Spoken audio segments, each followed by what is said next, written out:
I have an Axminster sliding mitre saw, which I'd bolted onto one of my workbenches.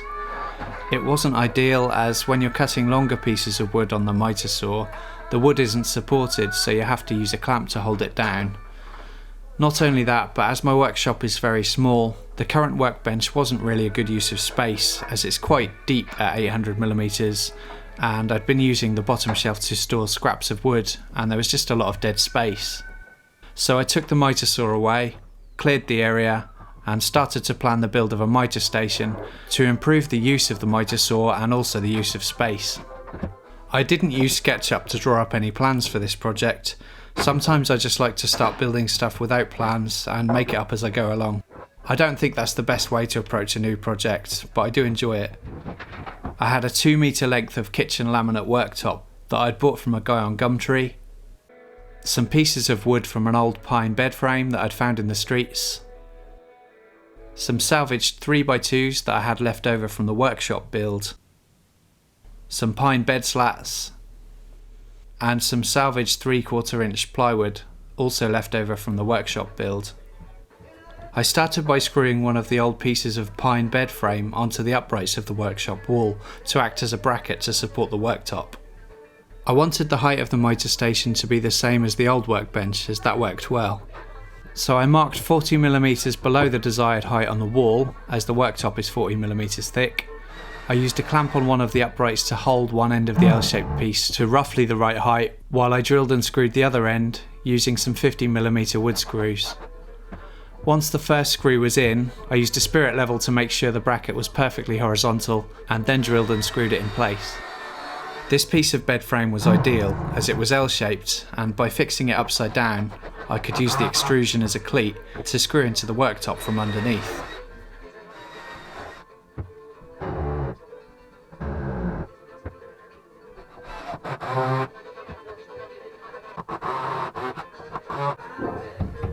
Then I used a framing square and a marker pen to mark up where I needed to cut the worktop to the length I wanted, which was around 1.5 metres.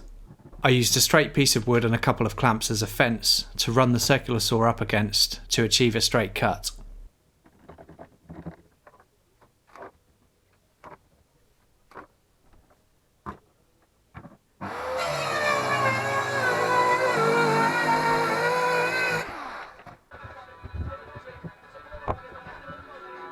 I then balanced the worktop onto the wall bracket and marked up where the uprights were so that I could then cut them out with the jigsaw to position the worktop right up against the wall.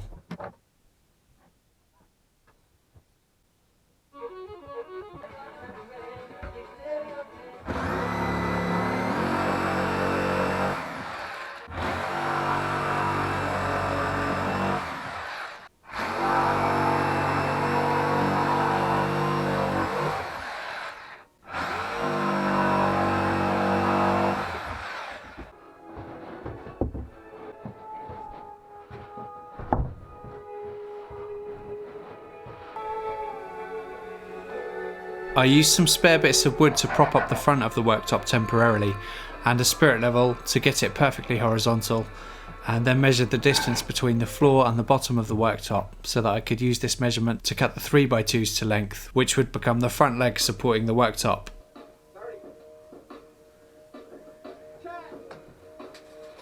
I cut them to length on the mitre saw,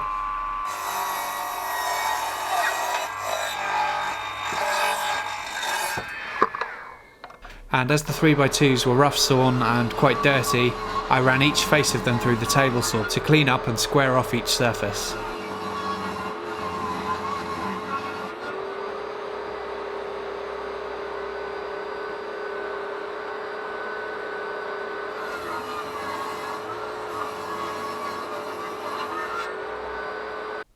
Then I glued and screwed on a pine bed slat to each leg, both on the front and the back, to support the length of the worktop.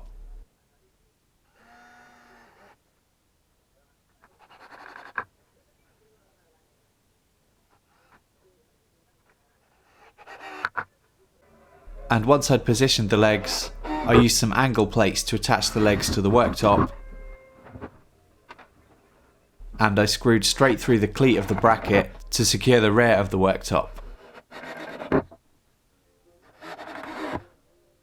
To secure the bottom of the legs, I used offcuts of 3x2s and cut these to fit around the frame of the workshop wall.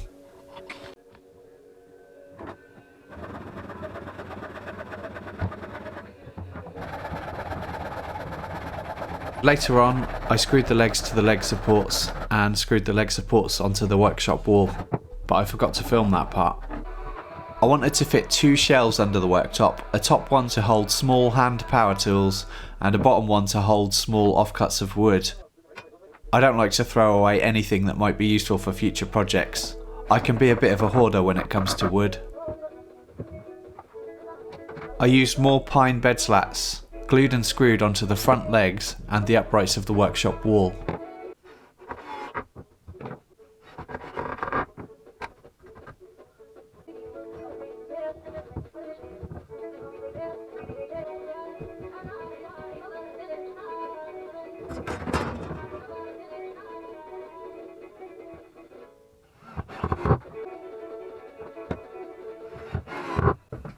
And then I had to figure out how to escape from the frame that I'd managed to trap myself in.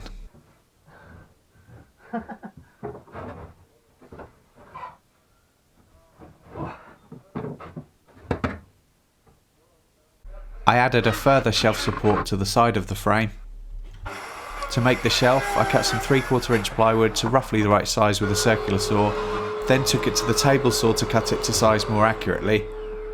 Then it was just a case of slotting the shelf into place, marking up where the uprights were so that I could cut around them with the jigsaw, and manoeuvring it into place. And it was a good snug fit.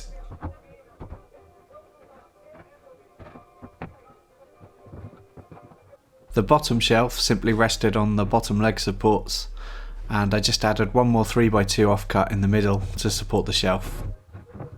With that done, I needed to build a cabinet for the mitre saw to sit on, and I needed to make the cabinet shorter than the workbench I'd just fitted to compensate for the height of the mitre saw's base. I used calipers to get an accurate measurement for the height of the mitre saw's base, and the measurement was 95mm, so I knew that the cabinet would need to be 95mm shorter than the worktop that I'd just fitted.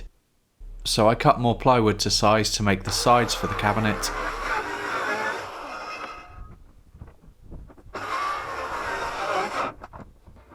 And I fitted the first side directly onto the side of the workbench.